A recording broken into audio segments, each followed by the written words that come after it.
Bonjour à tous, aujourd'hui je voulais vous présenter Runway. Runway, c'est une plateforme IA qui permet, comme Midjourney, de créer des images par prompt. Il propose également de créer des images par image. Vous venez coller votre image dans le logiciel et il vous la modifie en fonction de certains paramètres. Il fait la même chose pour de la vidéo, une création de vidéo par prompt, juste des phrases, création de vidéos par image, ce que j'utilise le plus, et depuis peu, il propose aussi création de vidéos par vidéo, c'est-à-dire qu'il vous transforme des vidéos personnelles en modifiant en fait les paramètres du personnage et l'ambiance, ce qui est très intéressant à voir, mais bon, c'est pas l'objet de mon tuto d'aujourd'hui. Donc moi, la plupart du temps, quand je travaille sur Runway, je viens récupérer des images de Midjourney, car ça me permet de garder une certaine forme de ligne graphique et pour faire des vidéos, puisque chaque scène en fait qui se suit garde à peu près la même tonalité, la même ambiance, les mêmes personnages. C'est plus facile à obtenir comme ça qu'en générant des prompts directement de vidéos, car en générant des prompts de vidéos, ça revient à être sur c'est trop aléatoire. Voilà, c'est ce que je voulais vous expliquer. Donc voilà, Runway, il propose énormément d'outils basés sur l'IA pour retravailler les images ou les vidéos. Mais aujourd'hui, je voulais plus particulièrement vous parler de Gen 3, qui est le plus puissant, je pense, pour l'instant. À part Kling, il y a une autre IA qu'il faudra que j'approche. Kling fait aussi de belles vidéos depuis peu. Donc on accède à Gen 3 par la page d'accueil de Runway par ici. Ils le mettent en avant, donc c'est plus facile pour y accéder. On y va ici. On charge son image dans cette zone-là. Et on met son prompt de texte ici. Je vous ai déjà tout préparé parce qu'en fin de compte, pour vous expliquer, j'ai un compte qui me permet qui me donne à peu près 600 crédits par mois, ce qui peut paraître énorme, mais en fait 600 crédits par mois, je les ai déjà consommés en 30 minutes aujourd'hui, donc en préparant les vidéos, mais finalement, bon, le plus intéressant c'est de vous montrer le résultat. La façon dont on opère, elle est toujours à peu près la même, c'est ce que je vous ai expliqué. Vous glissez votre image, vous mettez un prompt, il lance le calcul. Les calculs sont pas très longs, hein, et ça dure 10 à 20 secondes.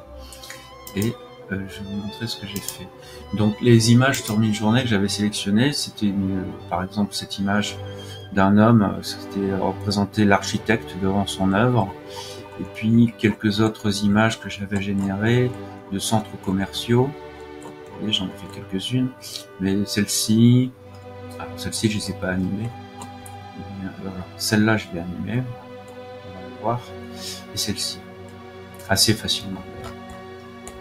Donc je reviens sur Runway et je vais venir sur la section Assets où il garde en fait tout ce qu'on a créé depuis le début, ce qui est quand même assez utile. Et je vais vous montrer ce que j'ai fait aujourd'hui en animation. Donc sur la vue aérienne, j'ai plus ou moins réussi à obtenir ce type de choses. Donc c'est sûr qu'il y a toujours des imperfections. Si j'avais plus de crédit, je régénérerais beaucoup d'autres choses pour éviter toutes ces imperfections, parce que ça peut se corriger en lançant une dizaine ou une vingtaine de générations. On arrive généralement à obtenir ce qu'on souhaite exactement. J'ai aussi animé celle-ci par la suite. Le temps de chargement de la vidéo, voilà. Ça donne vie assez rapidement à des images. On a toujours les imperfections d'arbres qui glissent ou de voitures un peu étranges, mais c'est quand même sympa de pouvoir en quelques minutes obtenir des ambiances d'architecture vivantes. Et puis le personnage animé, donc j'ai d'abord créé une animation assez naturel du visage.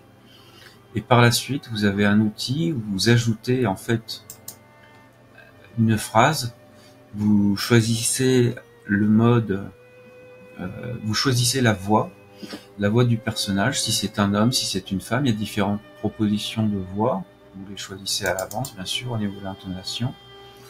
Et après... En tant qu'architecte, mon rôle est de créer des espaces qui répondent aux besoins des gens tout en respectant l'environnement, en utilisant les technologies de pointe pour allier esthétique et fonctionnalité. En tant qu'architecte... Bon alors ça reste, c'est vrai, pas très naturel entre l'expression du visage et ce qu'il dit, mais je n'ai pas encore exploré ça de fond en comble, parce que je pense que lorsqu'on a une connexion illimitée, pour 70 € par mois, bon, c'est pas donné, mais pour 70 € par mois, on peut de façon illimitée générer des images et des animations tant qu'on veut. Et je pense que là, ça doit être vraiment très intéressant. Donc voilà, c'est un des outils qui existent sur Internet pour créer des vidéos d'après des images, voire créer des vidéos d'après du texte. Donc il n'y a plus aucune limite en fait à votre créativité. Vous pouvez générer ce que vous avez dans votre tête et trouver un moyen d'expression encore unique qui n'existait pas à l'époque, puisque faire de la vidéo, ça prenait quand même énormément de temps. Je vous souhaite une bonne continuation, et puis je vais sans doute refaire d'autres présentations d'intelligence artificielle, et aussi je vais commencer à aborder les outils d'infographie que j'utilise tous les jours, notamment 3ds Max, Rhino, Revit, Photoshop et encore d'autres, Unreal par exemple. À bientôt.